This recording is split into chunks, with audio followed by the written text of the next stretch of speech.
After the end of World War II, the world was split into two, East and West. This marked the beginning of the era called the Cold War.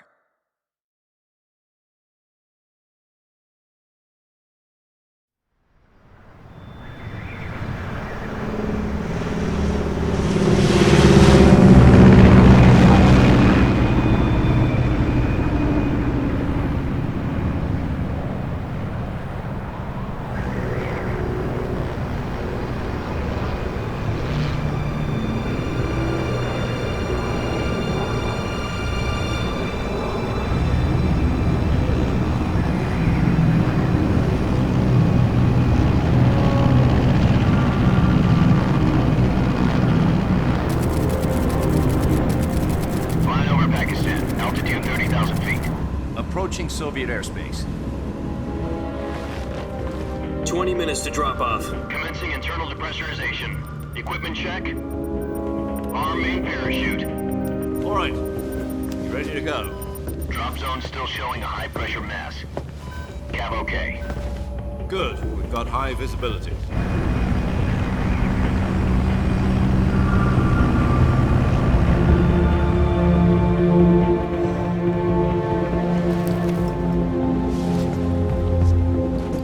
Put out that cigar. Connecting oxygen hose to interior connector. Put on your mask.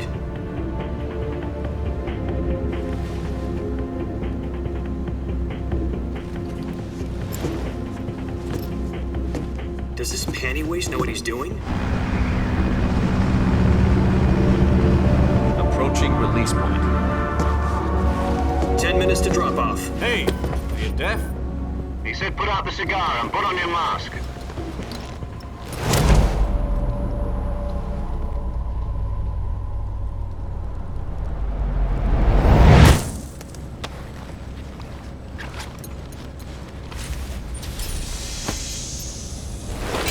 Depressurization complete. Checking oxygen supply. 6 minutes to drop off. Opening rear hatch.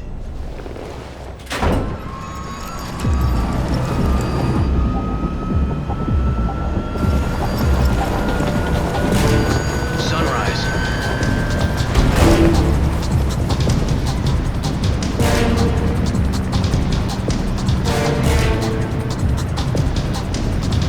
External temperature minus 46 degrees Celsius.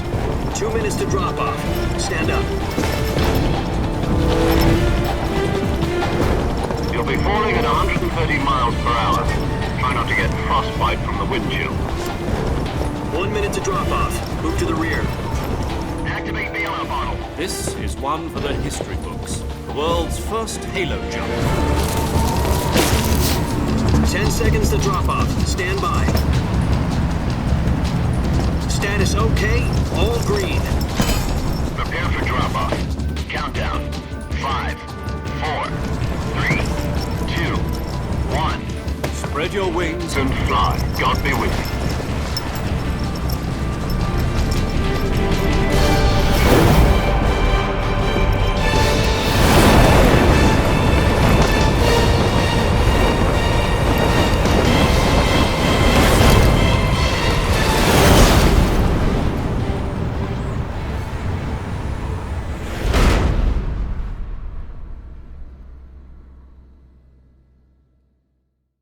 Jack, I've got some important news.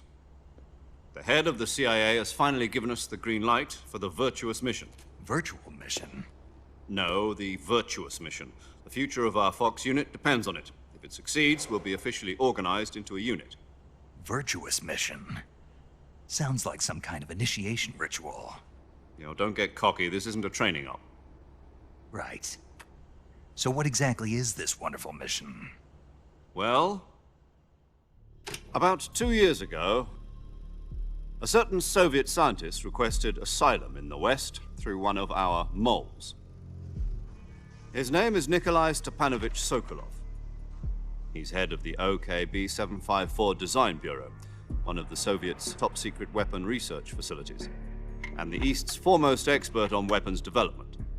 Sokolov? Isn't he that famous rocket scientist? The very same.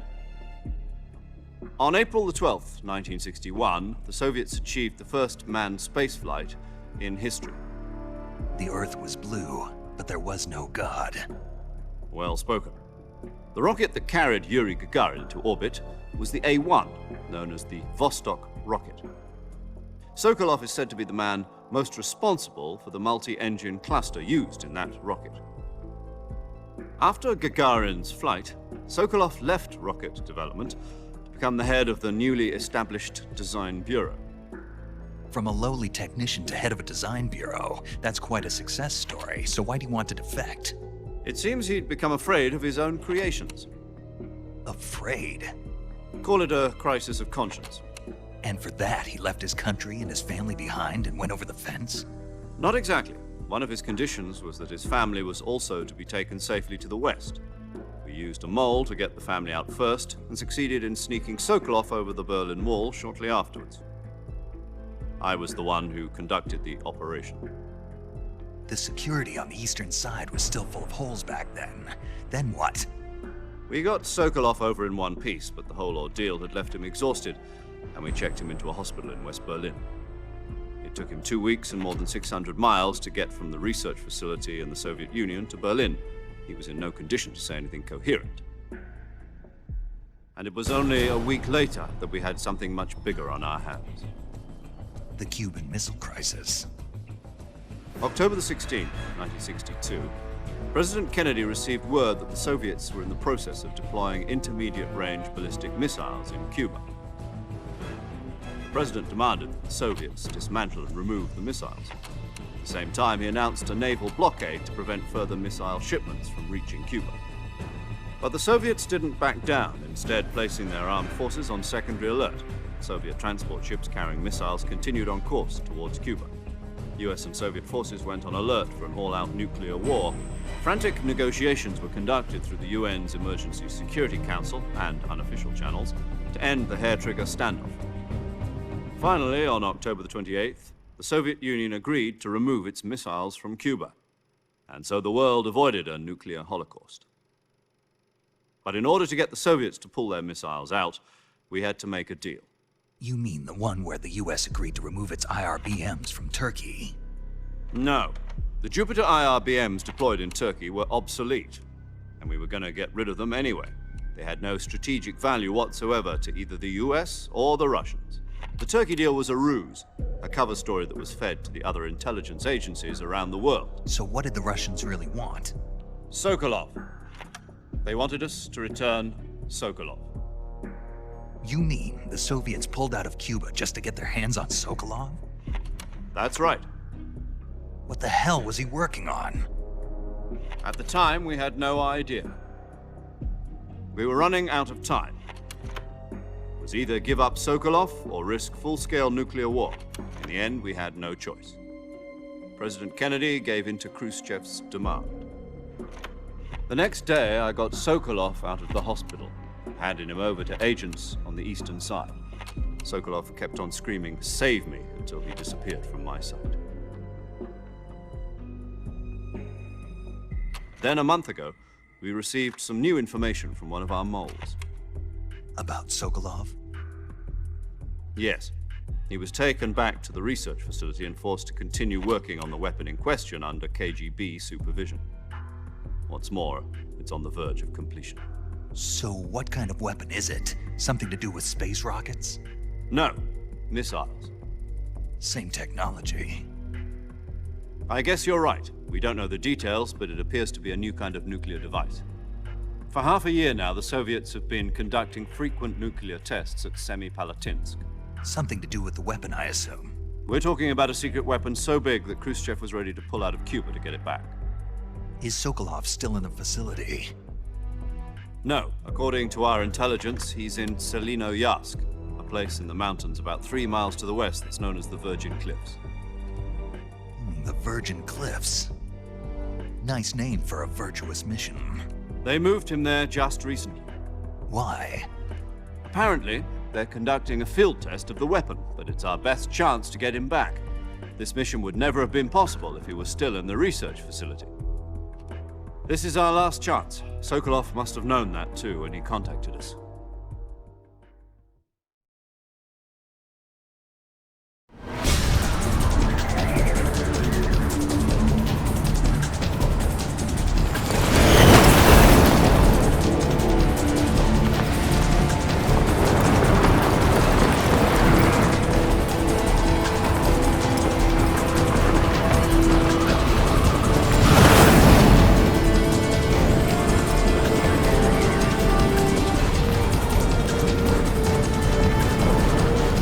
Jack. Your mission is to infiltrate Selino Yask in the Soviet mountains, ensure the safety of Sokolov, and bring him back to the west.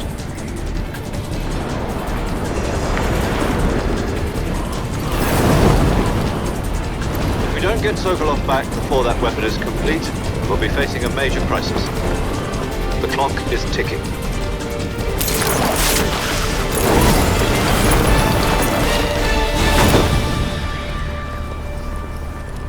Once we've confirmed the rescue of Sokolov, stand by at the recovery point. A recovery balloon will be dropped at that point. Helium will be pumped into the balloon to inflate it. The process takes about 20 minutes. Once it's complete, the gunship's arm will latch onto the balloon and pull it up. The Fulton surface-to-air recovery system. I'm familiar with the theory. Take it easy. It's been combat-proven. Do you think Sokolov is up to it? The shock will be less than during a parachute jump, and the arm can handle up to 500 pounds. So you're planning on going over the border in a single combat Talon? She's equipped with two 6-barrel 20mm Vulcan cannons, as well as two 40mm machine guns. Sounds like she could hold her own against a battalion of tanks. Even with the fuel in the reserve tank, we're facing a 4-hour time limit. If all goes well, it shouldn't take more than a few hours. Home in time for dinner. But if anything goes wrong, you'll be eating dinner, breakfast, and all the rest of your meals in the jungle.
Do you copy?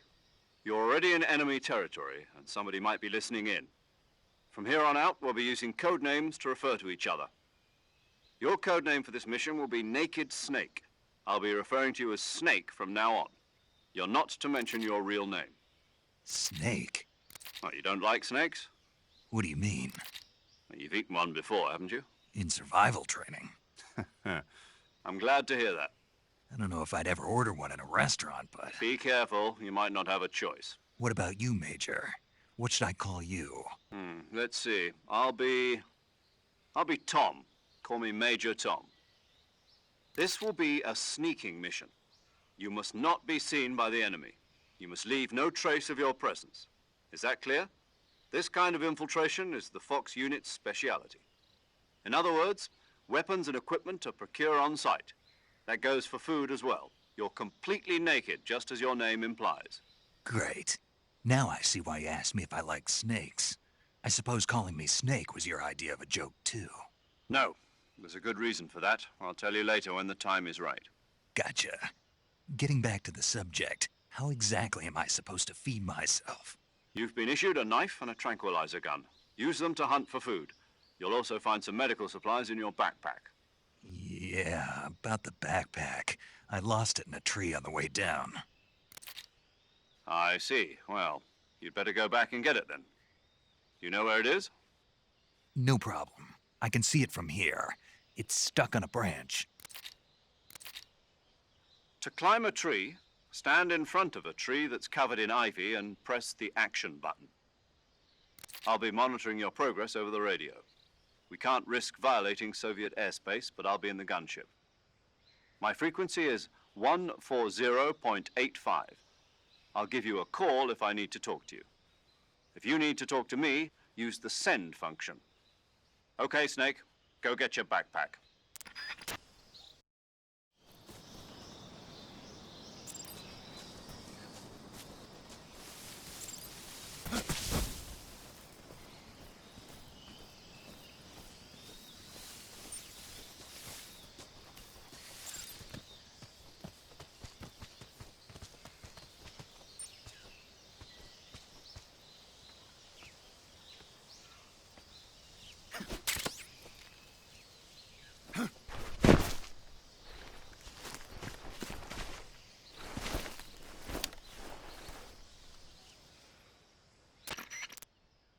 I see you've retrieved your backpack, Snake. To equip a weapon, it's necessary to take it out of your backpack. In the survival viewer, choose Weapon from the backpack. Your available weapons will be displayed in a list on the screen. From that list, choose the weapon you want to equip and press the Enter button. For other equipped items, just do the same thing from Item. Got it. Use the survival viewer backpack. Yep, that's right. Survival is fundamental to this mission. After you've been out in the field for a while, your stamina will start to drop. If your stamina gets too low, it'll affect your performance. You won't be able to shoot accurately, for example, and your wounds won't heal as smoothly. Keep an eye on your stamina so you don't run out. To recover lost stamina, you can hunt for local flora and fauna. You can use either your tranquilizer gun or your knife to hunt. My only weapon is a Mark 22 Hush Puppy tranquilizer gun? That's right. It's been fitted with its own suppressor. However, the suppressor will deteriorate every time you fire. Once its durability reaches 0, the noise suppression effect will be gone. So don't get too trigger happy with it. The suppressor's durability is shown in the icon. Any weapons and equipment beyond what you're carrying now, you'll have to find as you go. I have to find my own weapons and equipment? Whose crazy idea was this anyway? Solo covert actions are standard Fox operating procedure. You can't leave any traces of your presence. No weapons, equipment, footprints, sweat, or bodily waste. The same goes for bullets and cartridges, too. Your presence in enemy territory is already a violation of international conventions of warfare. There aren't supposed to be any American soldiers in Russia. It could spark an international incident. You can't let anyone see you. You can't let the enemy know you're there. This is a stealth mission. You're a ghost, Snake, in every sense of the word. And there'll be no rescue if you're captured. The military and US government will deny any involvement in the affair. Then I'll just have to take care of myself, huh? I'm afraid so. You've been given a fake death pill for that purpose. SIS guidelines stipulate that soldiers on covert ops like this one be issued a potassium cyanide capsule. Tape it to your body so you can take it when you need to. How generous of you. Use it if you're taken prisoner by the enemy. It'll send you into a state of false death for a short time. Fooling them into thinking that I'm really dead. So how do I come back to life? Just take the revival pill. You mean that thing they put in my tooth before the mission? That's the one. But be careful. If you remain in a state of false death for too long, nothing will be able to bring you back. Remember that. I'll keep it in mind. You said this was a solo mission, right? Right. I guess that means I can't count on any reinforcements. Correct. The mission rests entirely in your hands. A real one-man army. Relax. There's a support team ready to back you up over the radio. Who? I'll introduce them to you. This time, survival is of utmost importance. The first member of the support team will be in charge of monitoring your physical condition, acting as a medic, so to speak, as well as recording your mission data. She's a member of Fox as well, and she's here on the gunship with me. She? Hello, Snake. I'm paramedic. Nice to meet you. Paramedic. As in a medic who comes in by parachute. Aren't you going to tell me your real name? Are you going to tell me yours, Mr. Snake? My name, huh? It's John Doe. And they call you Jack for short. You're a regular Captain Nemo. A name means nothing on the battlefield. After a week, no one has a name. What's your name? Jane Doe. Very funny. I wasn't joking, but I'll tell you my name only if you manage to make it back alive. My frequency is 145.73. She's also in charge of recording your mission data. Whenever you want to save, send a message over the reserved save frequency, 140.96. So saving lets me record my mission data. That's right. It also records the state of your health. Good to know. There's one more person I want to introduce you to, Snake. Huh? Speaking of snakes, you remember the boss, don't you? A legendary soldier and your mentor. Actually, it was the boss that got the DCI's authorization in the first place. She's going to be serving as Fox's mission advisor. The boss is? She also helped me plan this mission. She and I were at SAS together. Jack, is that you? How many years has it been? Boss? That's right. It's me. Talk to me. Let me hear your voice. It's been 5 years, 72 days, and 18 hours. You've lost weight. You can tell just by the sound of my voice. Of course I can. I know all about you. Really? Well, I don't know anything about you.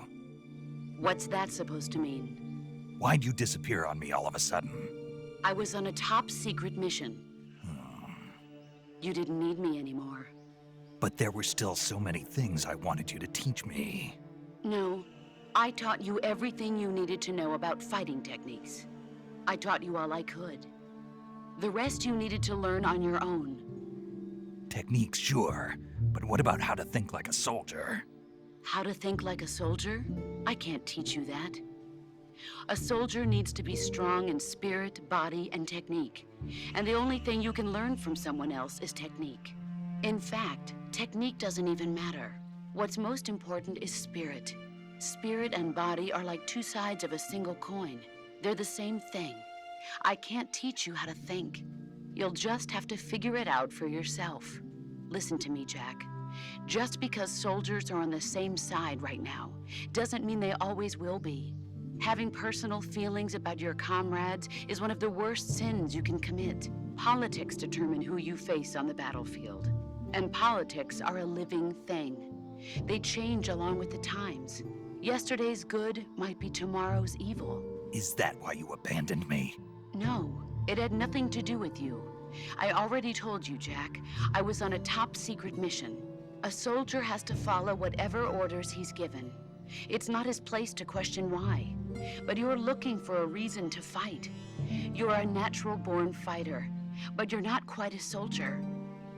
A soldier is a political tool, nothing more. That's doubly true if he's a career soldier. Right and wrong have no place in his mission. He has no enemies and no friends. Only the mission. You follow the orders you're given. That's what being a soldier is. I do whatever I have to get the job done. I don't think about politics. That's not the same thing. Sooner or later, your conscience is going to bother you. In the end, you have to choose whether you're going to live as a soldier or just another man with a gun. There's a saying in the Orient, loyalty to the end. Do you know what it means? Being patriotic. It means devoting yourself to your country. I follow the president and the top brass. I'm ready to die for them if necessary. The president and the top brass won't be there forever. Once their terms are up, others will take their place. I follow the will of the leader, no matter who's in charge. People aren't the ones who dictate the missions. Then who does? The times. People's values change over time, and so do the leaders of a country. So there's no such thing as an enemy in absolute terms. The enemies we fight are only enemies in relative terms, constantly changing with the times. As long as we have loyalty to the end, there's no point in believing in anything, even in those we love. And that's the way a soldier's supposed to think? The only thing we can believe in with absolute certainty is the mission, Jack. All right, but do me a favor. What is it? Call me Snake. Snake. Oh, right. Your codename is Snake. It suits you well. That's right. The legendary unit that the boss put together during World War II was a snake. The Cobra unit, a group of heroes that brought the war to an end and saved the world. As long as you've got a legendary hero backing you up, you'll be fine. Isn't that right, Snake? Yeah, I can't think of anyone else I'd rather have with me. Oh, and one more thing, boss. Yes? It's good to hear your voice again. Same here. After all, who knows if either of us will make it out alive? Snake, you are always best at urban warfare and infiltrating buildings. But this is the jungle. Survival is going to be key. Those CQC techniques I taught you are sure to come in handy. CQC? Close quarters combat, huh? I've been in the Green Berets for the past few years. I'm probably pretty rusty. Not to worry. I'll be here to help you remember. After all, this is your first actual survival mission. I'll be supporting you over the radio. Where are you, boss? Next to the Major? The boss is communicating with us by radio from aboard a Permit-class submarine in the Arctic Ocean. My frequency is 141.80. Call me if you need my advice on battle techniques. Gotcha. Your mission is to retrieve Dr. Sokolov. Dr. Sokolov is being held in an abandoned factory located to the north of your current position. Avoid heavy combat and don't let anyone see you. Don't forget that this is a stealth mission. Snake, try to remember some of the basics of CQC.